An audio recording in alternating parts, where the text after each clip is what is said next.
de eerste 3 maanden. Ik heb niemand gezien behalve mijn huisgenoten. Volgens mij denken mijn schoenen dat ik was overleden. Dus ik heb 2 jaar in New York gewoond en een paar weken terug kwam ik weer terug in Nederland. En ik ging daarheen om een master te doen, journalistiek aan Columbia University. Ik kan alleen zeggen dat ik waarschijnlijk 3 burn-outs had opgelopen. De lockdown gebeurde best wel snel. In maart, toen ging alles dicht, behalve de essentials. Dus de essentials zijn ziekenhuizen, apotheken, postkantoren, supermarkten. Dus die mensen, die moesten al die tijd door blijven werken.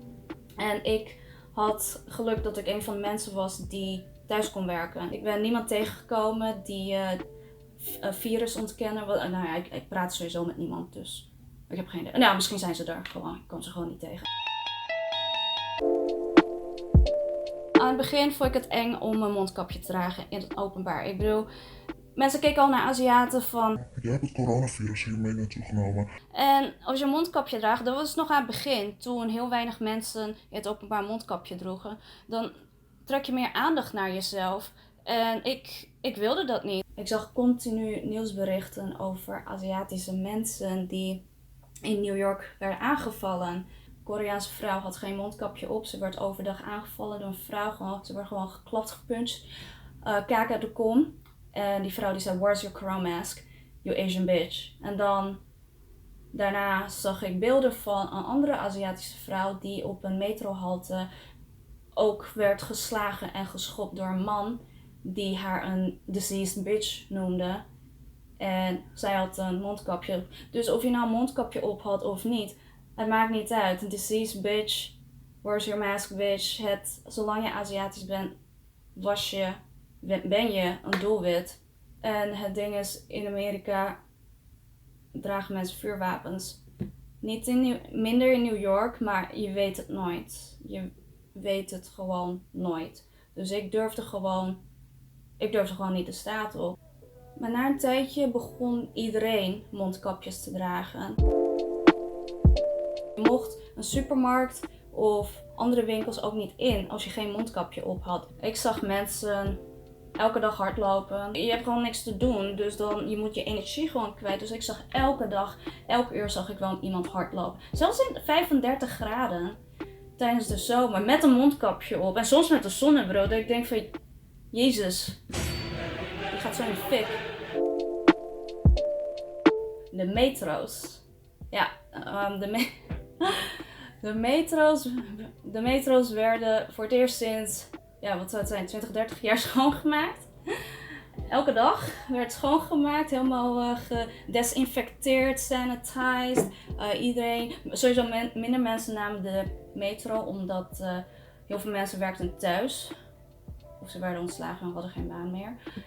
Of ze gingen gewoon Uberen. Ze namen de Uber. Of ze gingen fietsen. Ja, heel veel mensen gingen fietsen. Ik was denk ik de enige Nederlander in New York die geen fiets had.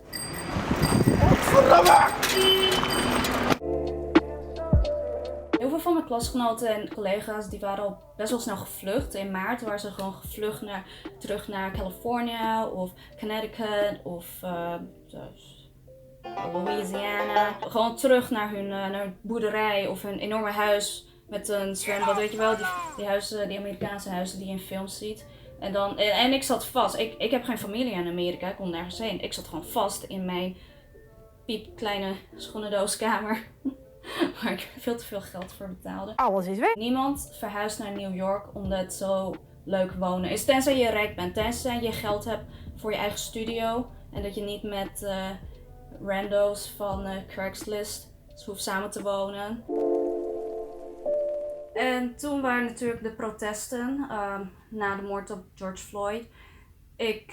Dat was voor mensen de eerste keer voor veel mensen de eerste keer dat ze weer naar buiten gingen. En het voelde van, we gaan naar buiten voor een goede reden. We doen iets belangrijks. Ik was zelf ook naar een paar protesten geweest. En met een mondkapje op, zoveel mogelijk afstand proberen te houden. En ik zag, daar werden gratis mondkapjes uitgedeeld door mensen. Er werd sanitizer werd uitgedeeld. Mensen hadden snacks, mensen zorgden voor elkaar. Uiteindelijk was ik naar huis gekomen, naar Nederland. Ik had geen zorgverzekering. Ik had op een gegeven moment geen inkomen. Ik was op zoek naar een baan.